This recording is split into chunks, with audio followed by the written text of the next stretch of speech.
Ötən gün İrəvandan ölkəni tərk etmək istəyərkən saxlanılan Ermənistanın ikinci prezidenti Robert Köçəryanın xaricə çıxışına qadağa qoyulduğu bildirilib.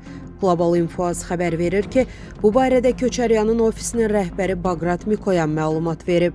Onun sözlərinə görə sabiq prezident İrəvandakı Zvartnots beynəlxalq hava limanında sərhəd nəzarətindən keçərkən saxlanılıb. Mikoyan iddia edib ki, Köçəryana saxlanılmasının səbəbi barədə hər hansı rəsmi izahat verilməyib və yalnız ölkədən çıxışına məhdudiyyət qoyulduğu bildirilib. Hadisə Ermənistanın siyasi gündəmində geniş rezonans doğurub. Xatırladaq ki, Ermənistanın baş naziri Nikol Paşinyan son parlament seçkilərindən sonra keçmiş hakimiyyət nümayəndələrinin fəaliyyəti ilə bağlı yeni araşdırmaların aparılacağını bəyan etmişdi.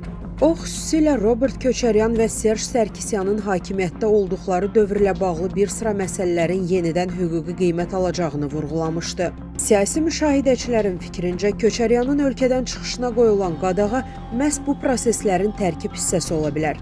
Ekspertlər hesab edirlər ki, yaxın aylarda Ermənistanın keçmiş siyasi rəhbərliyinə qarşı yeni istintaq addımlarının atılması və bəzi cinayət işlərinin yenidən gündəmə gətirilməsi ehtimalı yüksəkdir.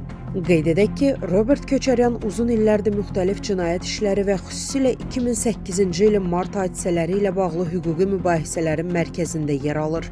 Onun tərəfdarları ittihamları siyasi təqib kimi qiymətləndirsələr də, hakimiyyət təmsilçiləri proseslərin qanun çərçivəsində həyata keçirildiyini bildirirlər.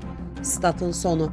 Əziz izləyicilər, xəbərlərdən məlumat əldə etmək üçün kanalımıza abunə ola bilərsiniz.